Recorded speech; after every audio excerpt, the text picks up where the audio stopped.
First and foremost, I'm saying all praises be unto how Bashima Shai Bashima Kakudash. Double honor to the apostles and elders of great most honor and shalom to the sincere elect, teaching the truth and faith and sincerity. Before I start the video, because I've actually finished doing the video, but I'm just gonna record and speak on this comment that's on the comment board of this clip I've used in this video.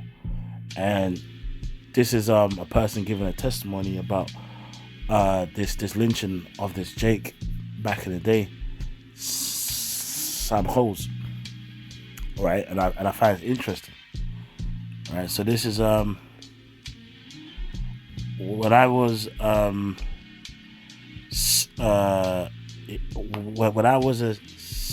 CNA back in 1995. I'll never forget, I had a patient who was 102, and she kept apologizing to me about Sam Hose. Apparently, she was 5 or 6 at the time, and she remembered she was riding on her dad's shoulders, right? With balloons and candy. It was like going to Disney World. She described the roar of the crowd and the smell of burning flesh. She said when she began to become afraid to see a black man being tortured and screaming, her father told her, "Don't be scared, darling. It's like cooking an animal." That lady would cry, bawling tears, right? Telling all the staff this. And another Edomite on a comment board says, "I wish we could have seen stuff like that in person when I was a kid." You see, so, Esau talk about one having mercy and that. All right, but hey, all Esau gonna pay. Hey, so with that, I'm gonna continue on with the video. All right. First and foremost, I'm gonna say all praises be to Yahweh Ba'Shem, Yahweh Shai Ba'Shem Rakal Kodash. And then I'm gonna say double honors to the apostles and elders of great millstone. Shalom to the sincere elect, teaching the truth and faith and sincerity. Quick topic I want to speak on is based upon the topic of, all the nation of Esau, of Edom, are guilty. All Edomites are guilty, and the inspiration of this mainly was based upon a video done by the elder Kwam that he did I believe it was last week, where he was doing basically like a response at Babylonian Jake, trying to make the point about how only 1% of Edomites, like in America, I believe in the 1800s, was the point he was making, was owned slaves. So basically, why do Jake still talk about slavery and such? And number one, at the end of the day, all Edomites are guilty. All of them are going into slavery. And really and truly, it's like, of course, when let's say take the transatlantic slave trade itself. Of course, right? The major people at the top of the food chain was obviously the elites. The most rich, the most wealthy, of course, had a bigger piece of the pie. But as a people, all Edomites, especially like at the height of transatlantic slavery, they know and knew, right, that they was above Jake. And that hate for Jake wasn't just limited to those that are like elites. That hate for Jake was from the very rich and wealthy elites to the average everyday fucking Edomite, and that hate takes place unto this every day. But when like Jake try and mention these like stats that they think is true, like it was only a small a portion or whatever it was. No matter the portion, all these Edomites, all these nations, but I'm focusing on Esau. All these Edomites, whether it's a Rothschild, whether it's a Rockefeller, whether it's an Edomite like on a street corner that's begging, that goes back to the seed of Esau.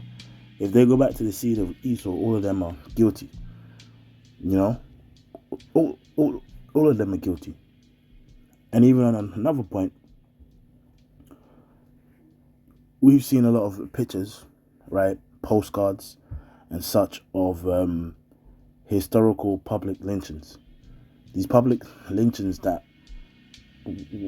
was done, they was primarily hosted, right, by the average everyday fucking Edomite. You know? Yeah, obviously the ruling class, whether it's a Rothschild, Rockefeller, you know, them, you know, major rich families that owned multiple plantations. Of course, they obviously had the power to, you know, condemn a person straight down to death, you know, to be lynched and tortured or whatever it may be.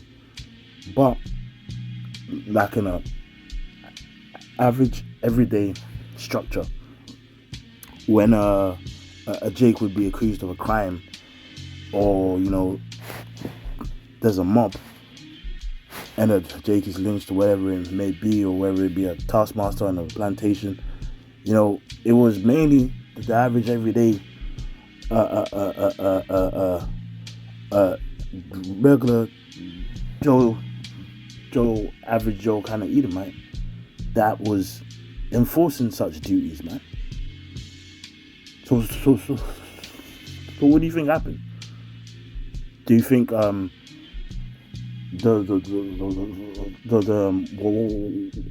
1%, you know, just owned Jake, and that was it? Okay, yeah, you know, they owned they mainly owned Jake. But then guess what? It was the average everyday fucking Edomite that was inflicting the most hell and torture upon Jake. And on top of that, if we really go further into the historical facts, slaves at a point, right, Jake was investments. Just how you might have a rich elite that has a plantation of over like 100, you know, to 500 plus slaves, maybe 1,000, whatever it is. It got so ingrained in the, you know what I mean?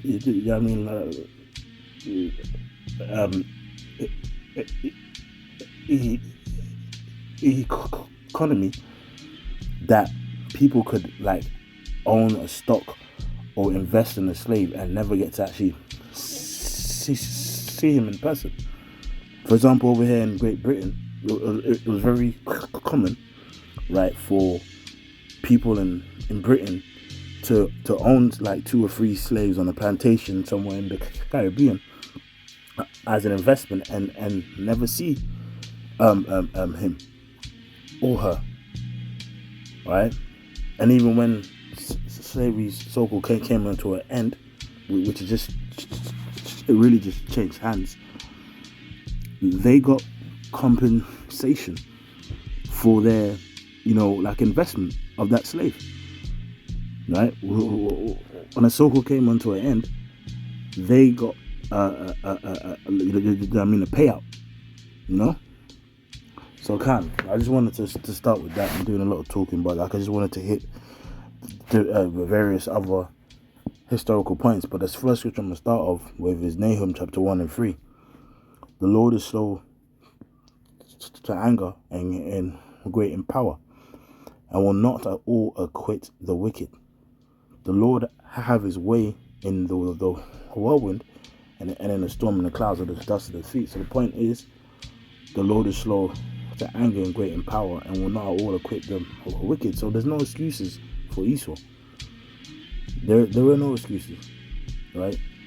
You can try and change the narrative and spin the narrative well, there's only a small amount of them that own slaves, ignoring the fact that when our people, which we're still cast down, but I'm talking about during a period of hardcore slavery, when we was under Esau, we was under Esau. We was literally just under Esau. Like, we're still under Esau, but I'm talking about in hardcore slavery. Quite frankly, every Edomite knew that they was above Jake, and really Jake was at their mercy. So like, if it's Israelite man walking down the street, maybe in his 60s or 70s, 80s, or whatever it may be, walking down the street, a 15-year-old Edomite boy could just come and spit in his face, do what he want, and knowing that man couldn't do anything. So all this mindset of Jake trying to say it was mainly these elites of Esau that blah blah blah, no, right? Because again, a prime example is the public lynchings. These public lynchings, mainly the ones that was actually getting people lynched and printing the postcards and all this, right? Getting body parts souvenirs.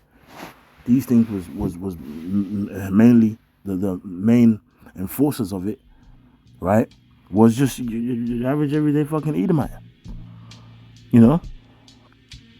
Those elites are, of course they play the part, but they're really at the top, making their money, man. Right? But all Esau, from the least of him, which they're all least, but I mean from the so-called poorest of them to the most rich, wealthy, they're all guilty.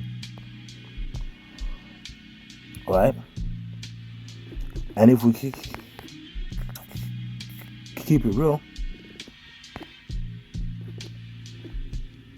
look, Obadiah speaks about it as well. Now, Obadiah talks about when we was being taken down by the Babylonians, right? But let's be real, Esau as a nation has persecuted us in various time periods upon the earth. So even if you want to get spiritual, like on that mindset,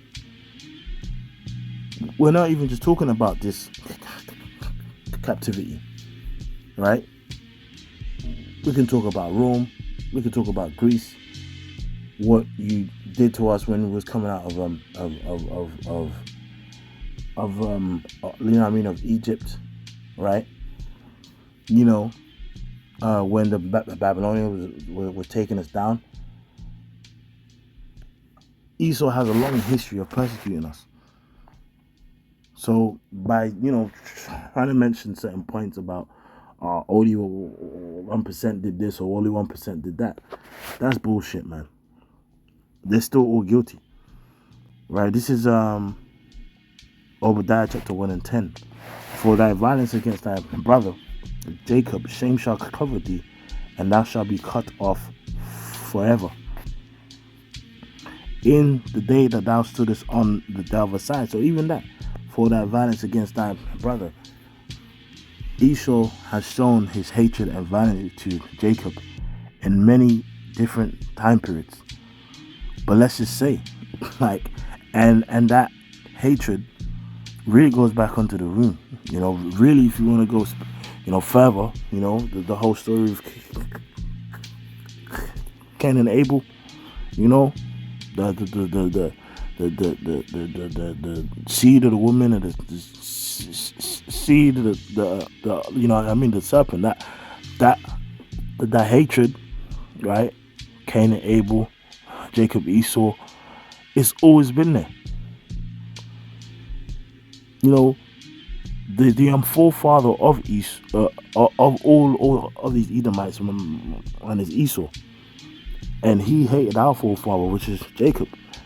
And because our forefather Jacob supplanted that birthright, he wanted to murder his brother. And that hatred is ingrained in the seed of every Edomite. No matter how they try and pretend they're, cool or different. Of course, I'm talking about every Edomite, man. Of course, you have our people who are scattered amongst the Edomites. I ain't talking about them. I'm talking about actual full-blooded, right? Full-seeded, which is, of course, they're all full-seeded because because every nation's got their certain seed. But I mean, you know what I mean?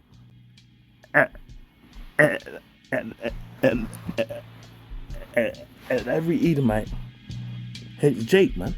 Even if they try to pretend. You know? You know what I'm saying? Anyway, it says, for thy violence against thy brother, Jacob's shame shall cover thee, and thou shalt be cut off forever. In the day that thou stoodest on the other side, in the day that the strangers carried away captive his forces, and foreigners entered into his gates, and cast lots upon Jerusalem, even thou was as one of them. Yeah. And when the Babylonians were taking us down, right, the scripture even says this, 1 Ezra 4:45, thou also hast vowed to build up the temple, which the Edomites burned when Judea was made desolate by the Chaldees. You see? So when we was being taken down, right, the Edomites was right there to try and take us down. You know? Even under the Medes and Persians, remember the whole story of Haman, trying to have us exterminated. Under the Greeks, of course, we all know that story, Antiochus and much more. Rome speaks of itself. It's like there's so many other accounts, man. You see, so they've always been there, and that ties into what the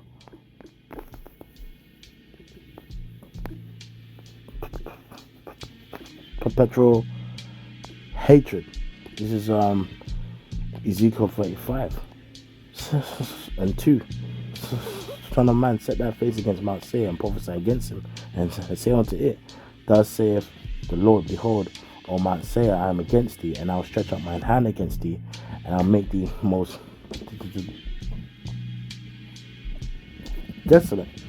I will lay thy cities waste, and thou shalt be desolate, and thou shalt know that I am the Lord, because thou hast had a perpetual hatred, and hast shed the blood of the children of Israel by the force of the sword, by the force of the sword, in the time of their calamity, in the time their iniquity had an end. Therefore, as I live, saith the Lord, I will prepare thee unto blood, and blood shall pursue thee, since thou hast not hated blood, even blood shall pursue thee. So Esau as a nation, man, they've had a perpetual hatred. You know what I mean? The hatred of Jake wasn't just limited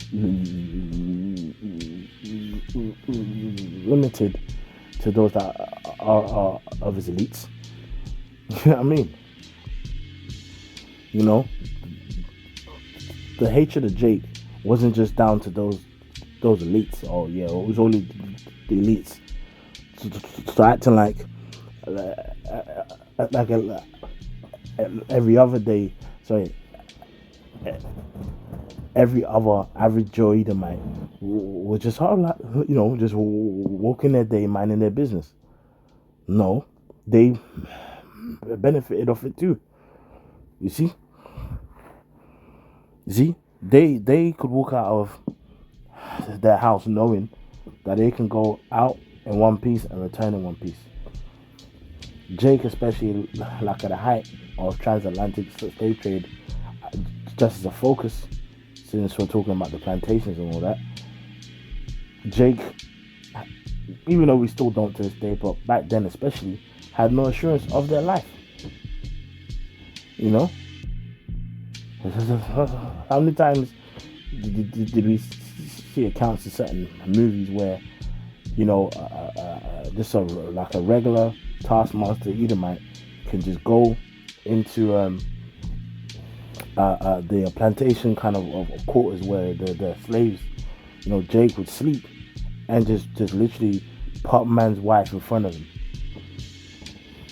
You know, bet what the gender of a child could be, and literally just slit open the Jake lady's stomach to find out his gender and stamp on his head. These are all historical things that exist, bro. And one focus I want to do is I want to focus on the lynching of Sam Hose, the black body as a souvenir in American lynching.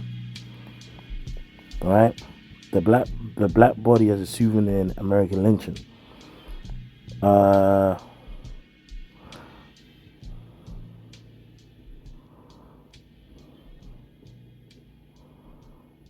So let's read these quotes here before the article starts. People are trapped in history, and history is trapped in them. Yeah, man. Because as a people, man, even on us, Esau and Jacob, man, have a long-standing history that spans thousands of years, bro. You know what I mean? Even though people are born today, maybe 30 years old, whatever it is, there is a long-standing historical feud between us that is sealed in the spirit, man. It goes back to when our forefathers were both in the womb. On April 2nd, 1889, approximately 2,000 white men, women, and children participated as both witnesses and active agents in the murder of Sam Hose in Newman, Georgia. Again, right? These wasn't some top elites that you know what I mean, like 2,000 elites. No, these were just average people. Sam Hose was burned alive in the final moments of his life. The assembled crowd descended upon his body and collected various parts of it as souvenirs. So this Jake's body, various parts of it that was burnt and crispy and charred was a souvenir, man. And you and you best believe all these Jakes that was tortured and murdered and burnt up in slavery and things that happened. There are parts of the earth that there are people on the earth that still have that as a family souvenir that's in their family, that they know that's been in their family for a couple hundred years, man. Jake rods that may have been pickled. Remember a couple of years ago, there was a sofa, a couch or whatever that was on sale, a chair, and the cushion pattern of the hair was Jake hair, Jake Afro, because slaves would obviously have their head shaved and so much. So just think about how much slaves you would need, right, to shave their hair. So much so that you're able to turn it into a sofa.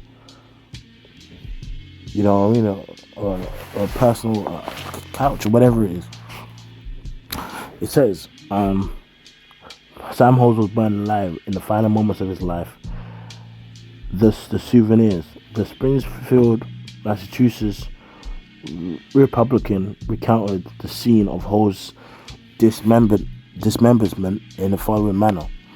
Before the torch was applied to the pile, the Negro was deprived of his ears, so they took off his ears, fingers, and genital parts of his body. So they chopped off his ears, his fingers, and his rod, his balls. He pleaded pitifully for his life, while the mutilation was going on. So just paint that in your head. Paint that scene in your head. As he was being mutilated, he was pleading for his life, but stood the ordeal of fire with surprising fortitude. And that just shows you Jake's tough spirit. When we read, with the seven brothers, them, showing fortitude. And even if you read in the book Babylon to Timbuktu, it speaks about a similar event of, Jake's feet burning, and to mock Esau, they even complained that it was too cold. It says, before the body was cool, it was cut into pieces. The bones were crushed into small bits. Now, this is perpetual hatred. Because if you hate someone enough to want to, commit murder, after his spirit leaves, it's like, all right, cool. But no, this is perpetual. The bones were crushed into small bits, and even the tree upon which the wretch was met, his fate was torn up and disposed of as souvenirs. So his body and bones was crushed into small pieces, right? And even the tree that he hung upon, right, was torn up and sold as souvenirs. And this is postcards, this is pictures, this is much more. The Negro's heart was cut into several pieces, so they even cut his heart. And as was also his liver. Bro, they could have just put him to death and that was it. But no, they tore up his heart, they tore up his liver. Those unable to obtain ghastly relics direct paid their more fortunate possessors extravagant sums for them. Small pieces of bones went for 25 cents, and every bit of liver, crisply cooked, sold for 10 cents. And just don't be surprised if these things still exist in certain Edomites' homes. You see? Now, if that was 2,000 people, all right, let's say 1899, let's just say like half of them was, men or whatever it was, or even just 500 of them. Let's just say 1,000 of them. 1,000 of them, was men, and all of them have seed. By now, those are hundreds, thousands of millions of people that's probably linked to those people that was there that day at that one event. So how many more events basically all over Babylon, man? So before I keep reading, let me get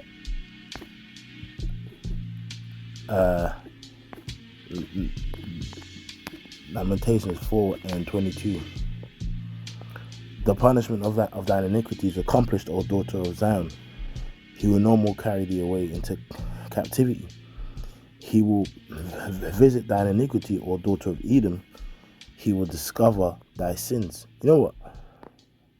Yeah, but that's the point. I mean, I could read the verse up, but I just got to the point. It says, he will visit thy iniquity, O daughter of Edom. He will discover thy sins. So here, it's talking about the punishment of the 12 tribes of Israel, which we as a nation all had to experience. And then, like on the flip, it talks about the punishment for the nation of Edom, which includes all Edomites. It doesn't matter if they were rich, wealthy, poor, paupers in the street. It don't matter. That's going to be their judgment. All right. Let's go back.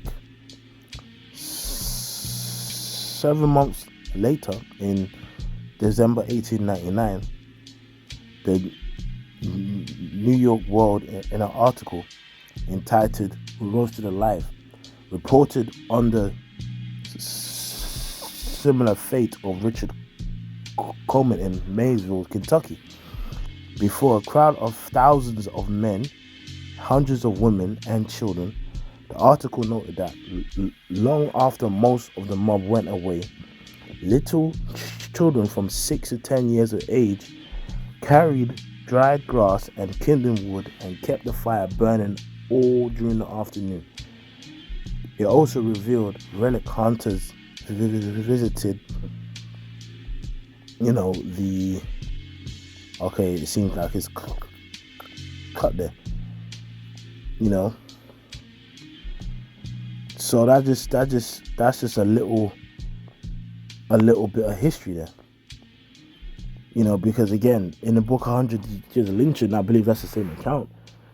It just gives you it paints the picture of how a public day spectacle lynches were, as in, for a lynching, public lynchings was like going to a baseball game, uh, so a woman would go and make food and prepare food. Street people, vendors, have things to sell. Even the actual rope that was used to lynch the Jake was actually cut up in pieces and sold for a fee.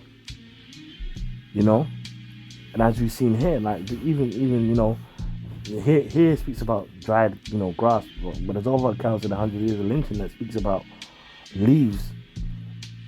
Was little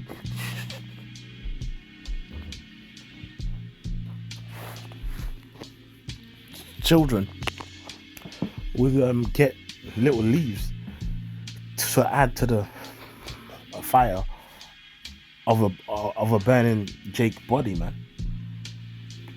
You know what I mean? Like, and if you go into the history of it, it will show that it was a family day event where from the mother, the father, the child, everyone was involved in playing their part in that Jake's death, and even mocking it, laughing or mocking it or anything it may be. That's part of consenting unto a person's death. Yeah, what I mean? If a person is being murdered, which is the unlawful act of someone being killed, and you're there like, yeah, man, yeah, good for that person, whatever it is, you are consenting to that person's death.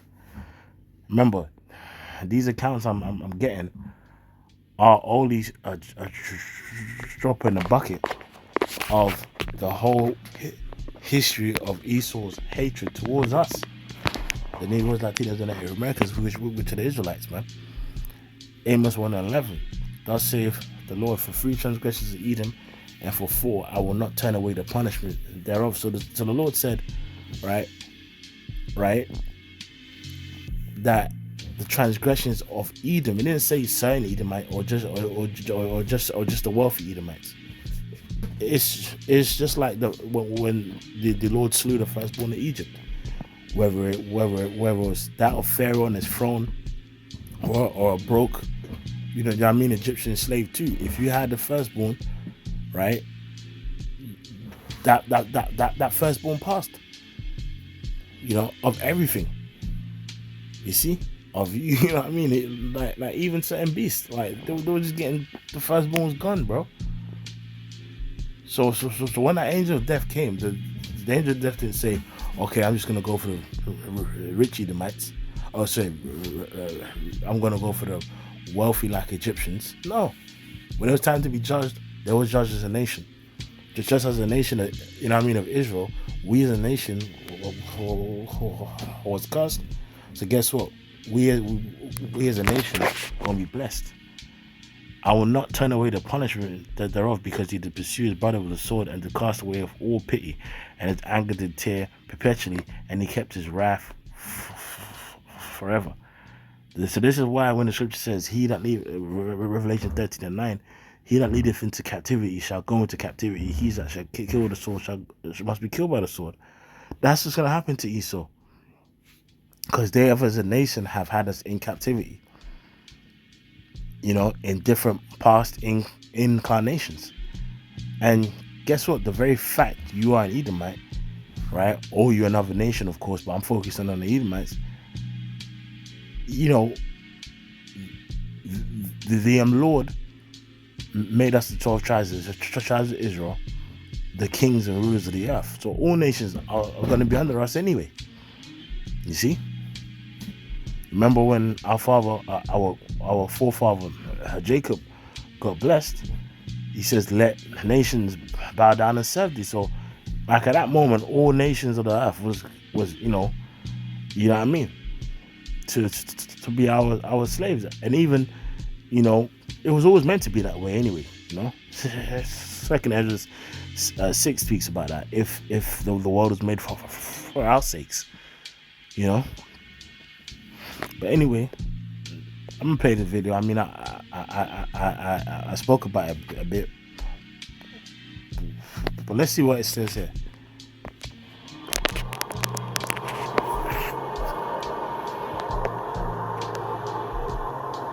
The history of lynching in post-Reconstruction America is horrific. There have been numerous recounts and stories of unjust lynchings in America, North and South, but no lynching comes close to the depravity of the lynching of Sam House. This is perhaps the worst lynching in the history of the United States. Sam House was born in 1875 in rural Georgia on a farm owned by the same family who enslaved his mother. He was described by those around him as a gentle and friendly man who possessed the knowledge on how to read and write, a rarity for African Americans in the rural South at the time. His mother became ill, and he had to quit his pursuits of a higher education to care for his aging mother. Sometime before 1899, Host changed his name and moved to Coweta County, Georgia. That year was a particularly violent year in the area. In March, 9 black men were lined up and shot dead by an armed vigilante group after being suspected of arson. You see? And I guess that armed vigilante was elites with guns and Rothschilds that just came from their homes with guns. No, it was average Edomites, man. Yeah, those who are rich and wealthy mainly owned, but guess what? All Edomites benefited, man. And they walked around knowing that they could do it essentially whatever they wanted to Jake if they wanted to. Those murders pale in comparison to the gruesome murder that Host would have to endure. Host would work on a farm owned by the Cranford family, according to local newspapers.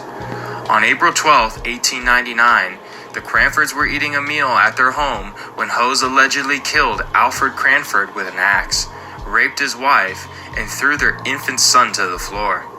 Which as we know, it's a lie. That's Esau's spirit. What he does is lie. Host fled the area and went to Marshallville, Georgia, where his mother lived.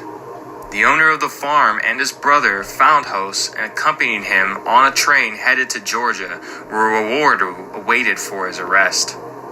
$1,600 was the reward amount. Local newspapers described Host as a monster in human form and detailed what Host allegedly did to the family. At a train stop in Griffin, and that's just a story of Esau, He truly is the accuser of thy brethren, man. He categorized Jake. Lies on Jake, makes Jake seem as a labels Jake as being the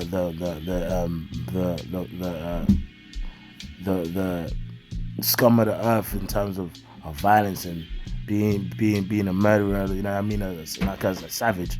Which you obviously have our people that do that, but I'm saying Esau will have you thinking that the face of evil upon the earth is Jake when it's nothing but him. He still does it, with what's happening in Palestine and all that, but even so, his whole history is full of it.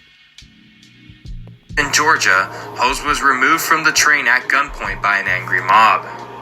The mob of roughly 500 people quickly took Host to a wooded area before police could find him first and chained him to a tree.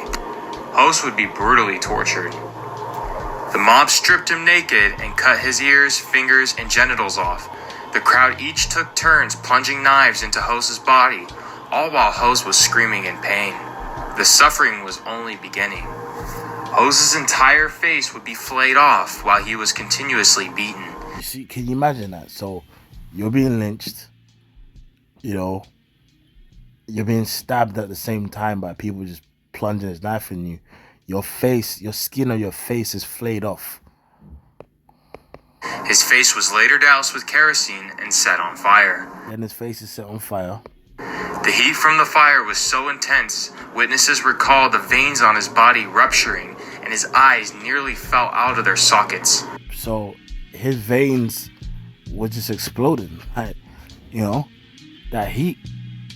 And his eyes, you know, basically fell out of his, you know the hose, man. Hose slowly burned to death while the crowd cheered. His last words were reportedly, "Sweet Jesus." After he died, the mob began to dismember him and take body parts to keep as souvenirs. His heart was cut out and given away, and his liver was cut out as well. There was a sign attached to his remains that read, "We must protect our Southern women."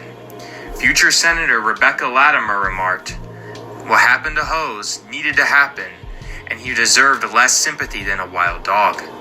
And you know what? Keep that same energy, because that's what's gonna happen to you.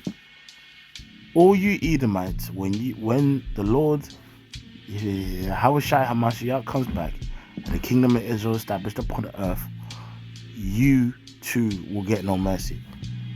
He shall show judgment without mercy unto them who have showed no mercy. Civil rights activist W.E.B. Du Bois was in Atlanta at the time and heard that Hose's knuckles were for sale at a local grocery store, and later learned that many of his body parts were being sold. Bro, his knuckles wasn't on sale, bro. In stores all over Georgia.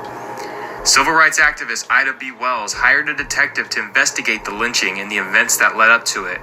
They discovered that Hose acted in self-defense against the Cranford family, particularly the husband.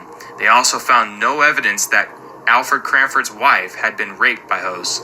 The governor of Georgia, Allen Candler, blamed his lynching on African Americans, saying had they, quote, been raised right, lynchings like this would never happen. None of the 500 people who participated in this horrific torture and murder were ever arrested.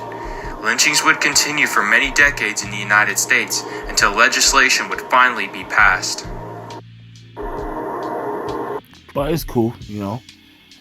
Jake didn't get a justice or revenge back then. But guess what? The Lord is gonna bring that, man. When all you Edomites are taken down, from the most richest elite to your Edomite and Skid Row, high as shit on fentanyl, leaning and shit. Anyway, just wanted to touch on that. With that, I'm gonna say all praises be to how about Shimon Shai, Shimon Kakodash. Double honors to the apostles and all the great most until next time. I'm gonna say shalom.